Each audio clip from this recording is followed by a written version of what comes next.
नमस्कार मित्रांनो, कोण होतीस तू, काय झालीस तू या मालिकेच्या आजच्या भागात आपण बघणार आहोत. मंदार यशला सांगत असतो की अरे ही फक्त खुनीच नाही, ही एक नंबरची फ्रॉड मुलगी आहे. तुला माहिती आहे का हिने काय काय केलेलं आहे ते? हिने हिच्या बापाचा सुद्धा खून केलेला आहे.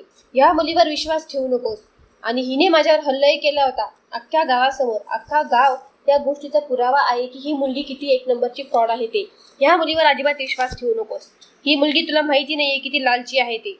आणि ही मुलगी माझ्यावर हल्ला करून तिथून ती पळून गेली, ते पण तुमच्या घरात पळून गेली, ते पण लपण्यासाठी. तुला माहिती नाही या मुलीची चाल काय आहे याच्या मागे. काय ग कावेरी, बोल ना, बोल. कावेरी शोधून काढलं की नाही तुला मी? बोल. आणि मंदार हा तिच्यावरती हसत असतो. मंदार म्हणतो चल चल लवकर आता इथून चल.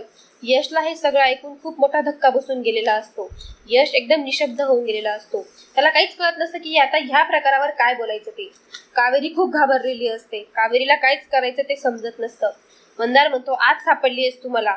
कधीपासून मी तुला शोधत होतो, तर आज जाऊन कुठे माझ्या हाती लागलेली आहे ही. यश मागे वळून कावेरीकडे बघतो आणि म्हणतो हा जे बोलतोय ते खरं आहे का? ते सगळं खरं आहे का असं म्हणून तो कावेरीला प्रश्न विचारत असतो. कावेरी म्हणत असते आओ मी ते असं खूप अडकत असते. यश तिच्यावर खूप चिडून जातो. खोटं बोललात तुम्ही, आमचा विश्वासघात केलाय तुम्ही. तुम्ही स्वतःच्या वडिलांचा खून केलेला आहे आणि आमच्या घरात येऊन बसलात. माझ्या उद्या दादाचाही तुम्हीच खून केलेला आहे. कावेरी म्हणते नाही नाही, मी काहीच केलेलं नाहीये, मी काहीच केलेलं नाहीये असं कावेरी सांगत असते. मी काही केलं नाहीये, विश्वास ठेवा माझ्यावर, मी खरंच काही केलेलं नाहीये, मी खरंच काही केलेलं नाहीये असं कावेरी सांगत असते. कावेरी खूप जास्त घाबरून गेलेली असते. तेवढ्यात यश तिला म्हणतो तुम्ही ठीक आहात ना? हे काय बोलताय तुम्ही आणि काय केलेलं नाहीये तुम्ही असं यश तिला शुद्धीवर आणतो. तेव्हा कावेरी बघते की ती हे सगळं स्वप्न बघत होती. असं काहीच घडलेलं नाहीये. यश म्हणतो आय एम रिअली सॉरी. अंगावर गुलाल उडून गेला. आय एम रिअली सॉरी असं म्हणून यश तिची माफी मागत असतो. यश म्हणतो मी पाणी घेऊन येतो, तोंड धुवून घ्या तुम्ही. यश गाडीकडे जात असतो पाणी आणायला. तेवढ्यात कावेरी बघते की समोर मंदार आणि दिगंबर उभे असतात. मंदार मागे वळून बघतो. तेवढ्यातच कावेरी घाईघाईत जाऊन गाडीमध्ये जाऊन बसून घेते. यश बघतो की तुम्ही गाडीत येऊन बसलात. यश म्हणतात तुम्ही गाडीत का आलात? मी पाणी घेऊन येतच होतो ना. कावेरी म्हणते मला इथे थांबायचं नाहीये, मी घरी जाऊन तोंड धुते ना, आपण लवकर इथून निघूयात असं ती यशला सांगत असते. यशला हा सगळा प्रकार थोडा विचित्रच वाटत असतो. यश म्हणत असतो की हे असं काय वागतायत बरं, काय झालं यांना? मग यशही काही न बोलता गाडीत बसून घेतो. यश तिला जास्त काही प्रश्न विचारत नसतो. यश गाडीत बघतो आणि तिच्याकडे बघतो की एवढी का घाबरलेली आहे, सगळं व्यवस्थित आहे ना? यश म्हणतो ऍटलिस्ट तोंड तरी पुसून घ्या. आणि असं म्हणून तो त्याचा रुमाल कावेरीला देतो. कावेरी म्हणते मी म्हटलं ना तुम्हाला, आपण लवकर इथून निघूयात, प्लीज चला इथून प्लीज. यश म्हणतो बरं ठीक आहे आपण निघूयात इथून. कावेरी मंदारला बघून तिच्या अंगाला काटा चाललेला असतो. कावेरी म्हणते हा गुलाल असाच ठेवते. चुकून रस्त्यात मंदार आणि दिगंबर मला अडवलं तर त्यांना मी ओळखू यायला नको. हा गुलाल मी असाच ठेवलेला बरा. इकडे सुलक्षणा विद्याला सांगत असते विद्या बघण्याचा कार्यक्रम जरी उद्या असला तरी आजच आपण आवरावर करून ठेवूया, नाहीतर आयत्या वेळेला सगळं गडबड होणार. तिकडे यमुना गुळ कापत असते आणि पौर्णिमा पाट्यावर चटणी वाटत असते. सगळ्यांमध्ये खूप आनंदाचा माहोल असतो. तेवढ्यातच सुलक्षणा म्हणते पौर्णिमा उद्या आपण नाश्त्यासाठी बटाटे वडे आणि छान खबरीची चटणी करूया. पौर्णिमा म्हणते हो वहिनी चालेल ना, अगदी उत्तम. सुलक्षणा म्हणते बर खोबरी आहे की नाही, नाहीतर काढून घे विद्या करून, आयत्या वेळेला आपल्याला घाई नको व्हायला. विद्या आणि चहामध्ये आलं घाल आणि गवती चहा सुद्धा घाल. आहे ना गवती चहा, नाहीतर आणायला सांग. विद्या म्हणते नाही नाही मा, मी काल आणून ठेवलेलं आहे सगळं. पौर्णिमा म्हणते मी काय म्हणते वहिनी, पोहे ना आपण निशालाच करायला सांगूयात नाही का? म्हणजे कसं आहे, पोहे खाऊनच तिच्या सासरची मंडळी तिच्यावर खुश झाली पाहिजे नाही का? सुलक्षणा म्हणते हो अगदी बरोबर म्हणते, आपण तिलाच पोहे करायला सांगू. पौर्णिमा म्हणते आणि त्या निमित्ताने तिच्या हातची चवही कळेल ना त्या सासरच्यांना. सुलक्षणा म्हणते हो तर ही अगदी चांगली गोष्ट आहे. इकडे विद्या ऑडियन्सला बोलवते. विद्या म्हणते ओ ऐका, पाहिलं का सासरच्यांना, म्हणजे पाहिलं काय लालची बाई आहे ही. अजून लग्न झालेलं नाही, कशातच काही नाही, बघण्याचा कार्यक्रम पण नाही झाला, पण या बाईनं त्यांना सासरचं बनवून टाकलं. त्या दोघांच्या डोक्यावर अक्षता पण टाकली आणि गावभर साखर पण वाटून घेतली. आणि हे सगळं कशासाठी? अगं बाई मला अमेरिकेला जायचंय, मला अमेरिकेला जायला मिळेल का निशा, तुझ्यामुळे मला फ्लाईटमध्ये बसायला मिळेल, बापरे हे सगळं याच्यामुळे, यासाठी, बाकी कशासाठी नाही. आयत्या बिळावर नागोबा आणि हे फिस करतील, नागिन आहेत त्याच्यावरच्या, जा तुम्ही. आणि ती तिच्या विचारांमध्ये गुंगून गेलेली असते. तेवढ्यातच निशा येते आणि म्हणते मा मा असं निशा तिला मामा करत आवाज येत असते. सुलक्षणा म्हणते का ग काय झालं? तेवढ्यातच इकडे निशा म्हणते, चिकूला बघ ना, उचकी लागलेली आहे. सुलक्षणा म्हणते, बघते मी. सुलक्षणा विद्याला सांगते, विद्या याच्याकडे जरा लक्ष दे, मी चिकूकडे बघते. विद्या म्हणते, हो मा. सुलक्षणा म्हणते, अगं काय झालं माझ्या सोन्याला, साखर पाणी आण गं पटकन म्हणून ती यमुनाला पाठवते. तेवढ्यातच सुलक्षणा म्हणते, अहो ग शना, आई आठवण काढते कोणाची तरी, उचकी लागली आपल्याला, आता साखर पाणी देणार मग बरं वाटणार माझ्या सोन्याला, तू बघत काय राहिलीस, जा आराम कर जा.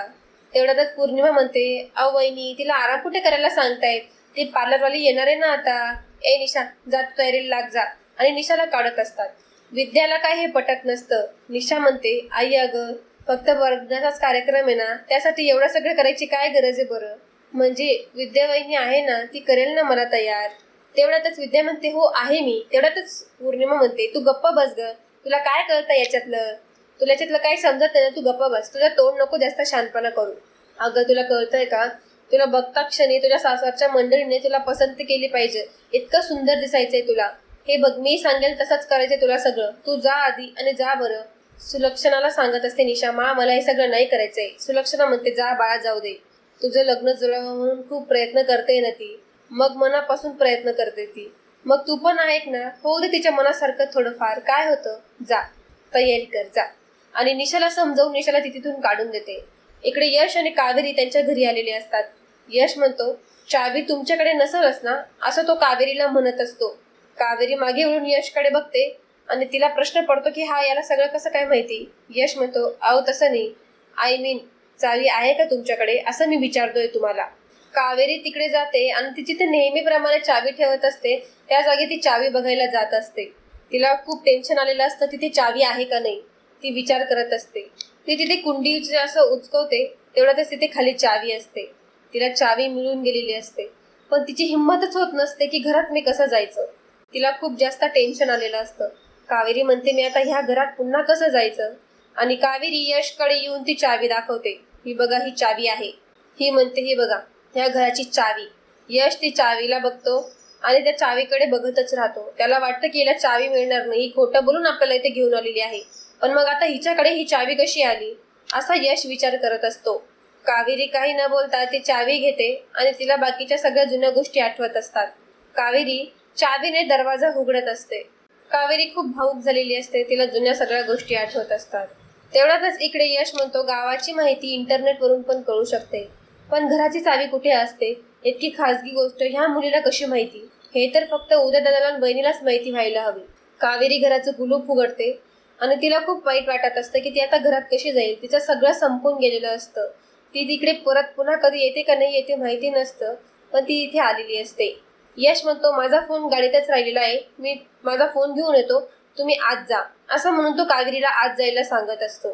कावेरी विचार करत असते, आता मी कशी आज जाऊ, हे सगळं घडून गेलेलं आहे, काय करू मी आता, असं कावेरी विचार करत असते. इकडे श्रीकांत, सुलक्षणा, संदीप आणि पौर्णिमा हॉलमध्ये बसलेले असतात. सुलक्षणा सांगते, निशाला बघायला येणार आहे, त्यामुळे सगळी तयारी तुझ्या मनाप्रमाणे चाललंय ना, मग काय ते फेशियल बिशल करणार होतीस तू ते निशाचं, ते चाललंय ना तुझ्या मनाप्रमाणे सगळं. पौर्णिमा म्हणते, तिला सगळं बजावून बसवून आले सोनल जवळ आणि सोनलला सांगितलंय की सगळं झाल्याशिवाय हिला इथून हलू द्यायचं नाही, एकदम चकाचक तयार करून टाकायचं हिला. घरात खूप आनंदाचं वातावरण असतं. तेवढ्यात सुलक्षणा म्हणते, विद्या अगं बेसनाचे लाडू नीट डब्यात भरून ठेवलेस का तू. विद्या म्हणते, हो मामी भरून ठेवलेले आहेत, सगळे व्यवस्थित तयार करून ठेवलेलं आहे. सुलक्षणा म्हणते, लाडवांची चव घेतली असेलच ना तू. तेवढ्यातच पौर्णिमा म्हणते, हो म्हणजे चांगले, काय हो तुम्ही वहिनी माझी मजाक घेतायत. सुलक्षणा तिला मुद्दामून चिडवत असते, कारण की पौर्णिमाला गोड खूप आवडत असतं, खूप चटोरी असते ती. तेवढ्यातच इकडे विद्या येऊन म्हणते, मा पुढच्या वेळेला मी केलं तर चालतील बेसनाचे लाडू. तेवढ्यातच श्रीकांत म्हणतो, का ग विद्या, सासूबाईच्या हाताची चव नकोशी वाटायला लागली का काय तुला आता. विद्या म्हणते, नाही हो काका, असं काही नाहीये, उलट त्यांच्या हातची चव माझ्या हाताला यावी म्हणूनच मी सतत धडपड करत असते. किती सुंदर बेसनाचे लाडू बनवतो तुम्ही, माझं अगदी तोंडाला पाणी येतं बघून. तेवढ्यातच तिकडे यमुना आलेली असते आणि तिथे इन्स्पेक्टर साहेब आलेले असतात. यमुना म्हणते, इन्स्पेक्टर साहेब तुम्ही. तेवढ्यात सगळे बघतात की इन्स्पेक्टर साहेब घरी आलेले आहेत, काही उदयची बातमी तर नाहीये, म्हणून सगळे एकदम उठून उभे राहतात. यमुना म्हणते, तुम्ही इथे आत्ता आलेले आहेत, काही गडबड झाली का, काही ठीक आहे का. तर इन्स्पेक्टर म्हणतात, उदय यांचा जो तपास सुरू आहे त्यांच्याबद्दल एक डेव्हलपमेंट सांगायला आलेली आहे. यमुना तेवढ्यातच सगळ्यांना बोलवते, म्हणते, बाबा मा इकडे या इन्स्पेक्टर साहेब आले आहेत. श्रीकांत तिथे येतो आणि म्हणतो, काय झालं, लागला का उदयचा पत्ता? इन्स्पेक्टर साहेब म्हणतात, नाही, पण आम्हाला एक हँडबॅग सापडलेली आहे. उदय साहेबांचा पत्ता आम्ही घेतोच आहे. आणि ही बॅगेमध्ये जे सामान आहे, जे डॉक्युमेंट सापडले आहेत, ते उदय आणि त्यांच्या बायकोचे आहेत, हे कन्फर्म आहे. म्हणून मी हे बॅग इथे द्यायला आलेलो आहे. सुलक्षणा ती बॅग घेऊन घेते आणि इन्स्पेक्टर साहेब म्हणतात, तुम्हाला काही फॉर्मॅलिटीज पूर्ण कराव्या लागणार. आणि या डॉक्युमेंट्सवर साईन करा. संदीप ते डॉक्युमेंट्सवर साईन करून घेतो आणि सुलक्षणा ती बॅग घेऊन तिथून निघून जाते. इकडे जेव्हा कावेरी घराचा दरवाजा उघडते तेव्हा तर ती बघते की तिथे सगळ्या कावेरीच्या आणि उदयच्या आठवणी असतात. कावेरीला त्या सगळ्या गोष्टी आठवून तिला जुन्या गोष्टी आठवण होत असतात. तिला वाईट वाटत असतं की हे किती हसत खेळत घर होतं आपलं आणि हे सगळं काय होऊन गेलं. सगळीकडे शांतता पसरून गेलेली आहे. इथे माझे घरचे लोक होते ते आता इथे राहिलेले नाहीयेत. कावेरी पटकन दरवाजा लावून घेते. कोणी तिथे आतमध्ये नको यायला, कोणाला समजायला नको म्हणून. कावेरी घराचा दरवाजा लावून घेते आणि पूर्ण घराकडे एकदम प्रेमाने बघत असते. तिला आठवत असतं की उदय म्हणालेला असतो की चिकू इथे किती रडतोय, त्याला इथे त्याच्या आजी आजोबांचं, मावशी काकांचं, आत्या काकांचं प्रेम नाही मिळालेलं आहे, पण तुम्हा सगळ्यांमुळे एक हक्काचं कुटुंब त्याला मिळालेलं आहे. अजून आठवणी होत असतात. उदय तिला कसं चिडवत असतो, तू ना एकदम कोकण कट्टा एक्सप्रेस आहेस, बिनधास्त आणि बेधडक. कावेरी म्हणत असते, किती खुल्ला आहे तो बघ तरी. अगं असं वाटतंय की तूच त्याची आई आहेस. चिकूचा किती जीव आहे तुझ्यामध्ये बघ. कावेरी म्हणते, काऊ हे सगळं काय होऊन गेलं ग? कुठे निघून गेलीस ग तू मला सोडून? तू तरी माझ्या जवळ हवी होती. आधी बाबा निघून गेला, मग तू आणि उदय भाऊजी निघून गेले. तू आणि उदय भाऊजी माझ्यासाठी खूप जवळचे होते ग. परत या ना तुम्ही, प्लीज परत या ना. निदान तुमच्या चिकूसाठी तरी तुम्ही परत या ना प्लीज. असं म्हणून कावेरी खूप हे करत असते. कावेरी म्हणते, त्याला त्याचे आईबाबा हवे आहेत ग. त्याला त्याच्या आईबाबांचं प्रेम हवंय. त्याला त्याच्या आईबाबांची माया हवी आहे. प्लीज परत या ना. असं कावेरी विनवण्या करत असते आणि ती खूप रडत असते. तेवढ्या तिकडे सुलक्षणा घाईघाईत बॅग आणते आणि तेव्हा श्रीकांत म्हणतो, मंडळी बघा काय त्या बॅगेत बघा. सुलक्षणा घाईघाईत ती बॅग उघडते तेव्हा त्याच्यात कागदपत्रे असतात आणि काही फोटो देखील असतात, काही साड्या, काही डॉक्युमेंटच्या फाईली. या सगळ्या फाईल निघतात. सुलक्षणा ती फाईल झटकते वगैरे तर त्याच्यात खूप धूळ असते. सुलक्षणा ते जेव्हा डॉक्युमेंट्स वगैरे व्यवस्थित बघते तर तेव्हा सुलक्षणा म्हणते, अगं बाई हे तर आपला चिकूचा जन्मदाखला आहे. यमुना म्हणते, काय? मग सगळ्यांना असं वाटतं की अरे जन्मदाखला तर मिळून गेलेला आहे. यमुना म्हणते, मा आणखी काही डॉक्युमेंट्स आहेत का ते चेक कर तर, जरा बघ तर. आणि जेव्हा सुलक्षणा ते सगळे डॉक्युमेंट्स उघडत असते तेव्हा खाली असे 4-5 फोटोज पडतात. सगळे बघतात की खाली काय पडलेलं आहे, तर ते सगळे फॅमिली फोटोज असतात. सुलक्षणा ती फाईल बाजूला ठेवते आणि ते फोटोज उचलते तर ते फोटोज, तिचा फोटो बघून श्रीकांतच्या डोळ्यात पाणी येतं. सुलक्षणा देखील भावूक होऊन जाते आणि त्यांना उदयची आठवण येत असते आणि ती म्हणत असते, माझा उदय, देवा सुखरूप माझ्या उदयला घरी पाठव रे देवा, असं म्हणत असते. सुलक्षणाच्या डोळ्यात मात्र पाणी आलेलं असतं. इकडे कावेरी सगळे कागदपत्र बघत असते. चिकूचं कुठे बर्थ सर्टिफिकेट मिळतंय का नाही हे कावेरी तिथं बघत असते. कावेरीला काही तिकडे सापडत नसतं काही. कावेरी एक एक करून सगळ्या फाईली नीट चेक करत असते, पण कावेरीला तिथे लागत असणारं एकही डॉक्युमेंट सापडत नसतं. कावेरी म्हणते, आता कुठे असेल चिकूचं बर्थ सर्टिफिकेट, मला सापडेल की नाही. तेवढं तिकडे यश गाडीमधून मोबाईल काढतो आणि विचार करत असतो की ह्या मुलीला उदय दादा, त्याचं घर आणि ह्या गावाबद्दल बरीच माहिती आहे. म्हणजे ही मुलगी पण याच गावात असेल, तिचं इथे येणं जाणं तरी असेल. तिच्याबद्दल मला या छोट्याशा गावात कुणीतरी काहीतरी नक्कीच सांगू शकेल. तेवढ्यातच दिगंबर तिथे येतो आणि एक माणूस त्याला भेटतो आणि म्हणतो, दिगंबर शेठ, ओ दिगंबर शेठ, कुठे गेले होते तुम्ही? तेवढ्यातच दिगंबर म्हणतो, काय गेलो होतो कामास. तो माणूस म्हणतो, मला एक गोष्ट सांगा, उदयच्या घरी कोणी आलंय का हो? तेवढ्यातच दिगंबर म्हणतो, अरे उदय तर नाही आहे इथं. मग त्याच्या घरी कोण आले असेल, त्याच्या घरी कोण येत असेल बरं? तो माणूस म्हणतो, काय माहिती, पण मग कोणतरी आलं आहे हे नक्की. दिगंबर म्हणतो, मी बघतो हा, तुम्ही या. तो माणूस म्हणतो, येतो चल. तेवढ्यात दिगंबर म्हणतो की आता उदयच्या घरी कोण आलेला असेल बरं? दिगंबर कोणाला तरी फोन करतो आणि म्हणतो, मी आलोय ह्या गावात, आताच्या आता सगळे जण त्या उदयच्या घरी जमावा, लगच्या लगेच सगळ्याच्या सगळे तिथे या. तेवढ्यातच यश म्हणतो, तिथे ते काका आलेले त्याला दिसतात. यश म्हणतात की हा माणूस कोण आहे आणि हा इकडे काय येतोय?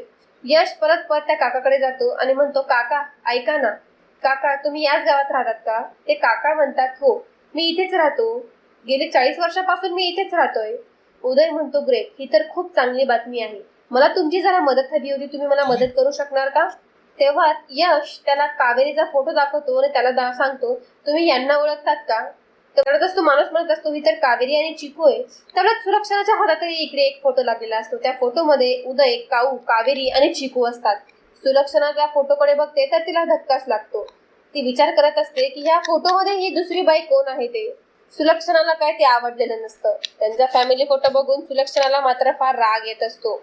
सुलक्षणा तो फोटो श्रीकांतला दाखवत असते आणि म्हणत असते बघा तुमची लाडकी सुनबाई बघा कसे कपडे घालून उभी आहे ते. साडी सुद्धा घालत नाही ती. आणि सुलक्षणाला मात्र खूप राग येत असतो. इकडे तो काकाही काही बोलत नसतो त्या फोटोकडे बघून. यश म्हणतो काका अहो बोला ना काहीतरी. काही आठवलं का तुम्हाला कोण आहे ही मुलगी? यांना ओळखतात का तुम्ही? यांच्याबद्दल तुम्ही काही सांगू शकतात का? या कोण आहेत, कुठे राहतात, यांचं नाव काय आहे? काही मला तुम्ही सांगू शकतात का? तेवढ्यात ते काका म्हणतात हा कावेरी बद्दल एवढे प्रश्न काय विचारतोय? कोण आहे हा? आणि कावेरी आणि चिकोचा फोटो याच्याकडे कसा आला? कोण आहे हा मुलगा नेमका? तेवढ्यात ते काका म्हणतात नाही मी नाही ओळखत यांना.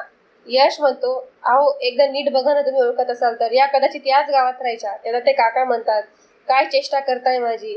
अहो गेले 40 वर्ष मी इथेच राहतो. या गावातला माणूस मी ओळखतो. म्हणून मग मी तुम्हाला सांगतोय की ही मुलगी या गावातली नाही आहे. मी हिला कधीच इथे पाहिलेलं नाहीये. माणूस म्हणतो चला येतोय. यशला एक गोष्ट मात्र खात्री पटलेली असते की ही कावेरी ह्या गावाची नसते. चुकून न चुकून काकांकडून ही चुकी होऊन गेलेली असते. ते कावेरीला वाचवण्यासाठी जात असतात. पण इकडे यशला ते परत पुन्हा कावेरी ह्या गावाची नाही हे सांगून यशच्या मनात अजून मोठी शंका निर्माण होऊन जाते. यश म्हणतो हे असं कसं शक्य आहे? ही मुलगी या गावातली नाही असं कसं सांगू शकताय? तरी पण उदयदादाबद्दल एवढं सगळं माहितीये. म्हणजे हे सगळं कसं काय घडलं? ही मुलगी आहे तरी कोण आणि ती आली तरी कशी आहे ही मुलगी? असा सगळा विचार करत असतो. तेवढ्यातच इकडे दिगंबर 2-4 माणसांना घेऊन येत असतो. कावेरीने तेवढ्यातच इकडे निशाला व्हिडिओ कॉल केलेला असतो. कावेरी म्हणते निशा चिकू कसा आहे? तेव्हा निशा सांगते काही नाही सगळं व्यवस्थित आहे. मगाशी चिकू जरा रडत होता. कावेरी म्हणते का काय झालं? तेवढ्यातच इकडे निशा म्हणते त्याला कदाचित तुझी आठवण येत असावी पण काय नाही नंतर माकडे गेला आणि आता शांत येतो. माकडे आहे म्हणून माकडे काही टेन्शन नाही त्याला. कावेरी म्हणते मी लवकरात लवकर यायचा प्रयत्न करते आणि पुन्हा रडला ना तो तर मला परत व्हिडिओ कॉल कर हा. अंगही ऐकून तो शांत झोप लागेल त्याला. निशा म्हणते हो वहिनी हो चालेल. मी तुम्हाला परत फोन करेल. तो जर जागला ना मी तुम्हाला फोन करेल मग तुम्ही त्याला शांतपणे अंगही ऐकून झोपून द्या. इकडे कावेरीला मात्र त्याची खूप चिंता होत असते. दिगंबर इकडे घराच्या बाहेर येतो आणि बघतो की बघितलं की कुलूप उघडे. या दरवाजाला कुलूप पण नाही. त्याला कावेरी बाहेर आवाज ऐकते. दिगंबर म्हणत असतो की या घरात कोणीतरी असणार आहे. कावेरी खूप घाबरून जाते आणि म्हणते कोणीतरी आलंय. कावेरी म्हणते निशा आम्ही तुला नंतर कॉल करते हा. आणि ती हळूच जाऊन खिडकीतून बघते तर बाहेर दिगंबर उभा असतो आणि तिथे 2-4 माणसं घेऊन आलेला असतो. कावेरी म्हणते हा दिगंबर इथून आलेला आहे. तेवढा दिगंबर म्हणतो अरे बघ आणि इथे ही चप्पल सुद्धा आहे. एका बाईची चप्पल आहे लेडीज चप्पल. अरे बघताय काय खोला दरवाजा. तेवढ्यात कावेरी दरवाजाला आड जाऊन उभी जाऊन जाते आणि ते माणसं म्हणतात ते दरवाजा उघड. कोण आहे ते कोण आहे? ते सगळे दरवाजा उघडायचा प्रयत्न करत असतात. कावेरीने दरवाजा लावून घेतलेला असतो. तेवढ्यातच तो दिगंबर म्हणतो अरे तुम्ही बुक्क्या मारा ना लाता मारा ढुशा मारा जरा त्या दरवाजाला आणि मोडा तो दरवाजा. हे सगळं काय चाललेलं आहे तुमचं? दिगंबर म्हणतो बऱ्या बोलानं दार उघडणे तर मी जर एकदा आतमध्ये आलो ना तर तुला सोडणार नाही असं दिगंबर धमक्या देत असतो बाहेरून. ते गुंड दरवाजा उघडायचा प्रयत्न करत असतात पण कावेरी इकडे दरवाजाला आडवी उभी राहून गेलेली असते. ती दरवाजा न उघडू देण्याचा प्रयत्न करत असते. इकडे दिगंबर ही बघत असतो की एकदाचा हा दरवाजा उघडू दे. कावेरी एकदम आडवी उभी राहिलेली असते. तेवढ्यातच पौर्णिमा ते सगळे कागदपत्र बघते आणि कागदपत्र उघडून जेव्हा बघते तर चिकूचं बर्थ सर्टिफिकेट आहे. मला एक कळत नाहीये कावेरीने जर हे बर्थ सर्टिफिकेट बॅग मध्ये ठेवलं होतं तर मग यश बरोबर गावाला का गेली ती? मला तेच कळत नाहीये.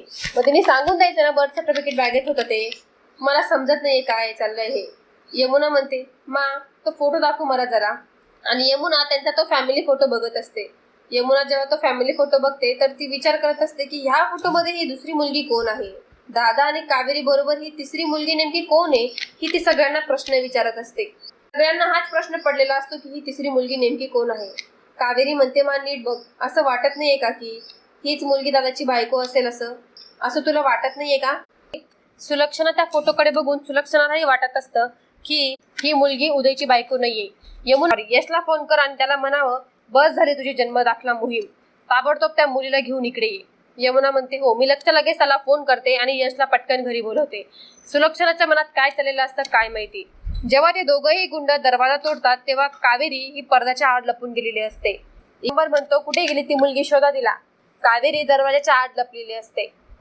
कावेरीला वाटत असतं की आता आपला खेळ संपला, आता आपण गेलो, मला काहीतरी करायला हवं, नाहीतर मी या दिगंबरच्या हाती लागली तर मोठा गेम होईल. जेव्हा दिगंबर आतमध्ये घरात जात असतो तेव्हा यश त्याला हात लावतो आणि म्हणतो की कुठे चाललाय तुम्ही, कोण आहात तुम्ही, आणि हे दोघं गुंड कोण आहेत, असा यश त्यांना प्रश्न विचारतो. यश म्हणतोय, आणि घरात का घुसताय तुम्ही न सांगता, तुमची हिंमत कशी झाली घरात जायची. तेवढ्यात दिगंबर म्हणतो, तू कोण रे मला विचारणार, कोण आहे तू, मी घरात जाईल तर कुठे पण जाईल, माझं घर आहे का हे. तेवढ्यातच यश म्हणतो, नीट तोंड सांभाळून बोल, कोणाशी बोलतोय तुला माहिती नाहीये वाटतं, माझ्या उदयदादाचं घर आहे हे, कळलं ना, म्हणून जास्त शहाणपणा करायचा नाही इथे. दिगंबर म्हणतो, होय तर उदय तुझा भाऊ आहे का, बर. तेवढ्यातच तर मित्रांनो, कोण होतीस तू काय झालीस तू या मालिकेचा आजचा भाग इथेच संपतो. पुढील भागात आपण बघणार आहोत दिगंबर मुद्दामून यशला चिडवून देण्यासाठी म्हणत असतो, बरं झालं ना त्या उदयचा ऍक्सिडेंट मध्ये मृत्यू झाला, नाहीतर जिवंत असताना तो तर गावातल्या लोकांनी त्याला जीव मारलं असतं, माहितीये का. आणि असं म्हणतात यश दिगंबरला चांगली जमवून एक मुस्कडेत लावून देतो. हातापायमध्ये यशलाही जखम झालेली असते. कावेरी पटकन हळद आणते, यशला लावते आणि म्हणते, तुम्हाला हाताला लागलेलं आहे आणि रक्तही येतंय तुम्हाला. कावेरी खूप घाबरून गेलेली असते. यश कावेरीकडेच बघत असतो. कावेरी ज्या प्रकारे त्याची काळजी घेत असते, यश कावेरीमध्येच हरवून गेलेला असतो. जेव्हा कावेरी घरात परतते तेव्हा सुलक्षणा तिला तो फोटो दाखवून तिला प्रश्न विचारते, तुझ्या गळ्यात मंगळसूत्र का नाहीये. तर मित्रांनो, कोण होतीस तू काय झालीस तू या मालिकेच्या नवनवीन अपडेटसाठी आपल्या चॅनलला लाईक करा, शेअर करा आणि सबस्क्राईब करा. धन्यवाद.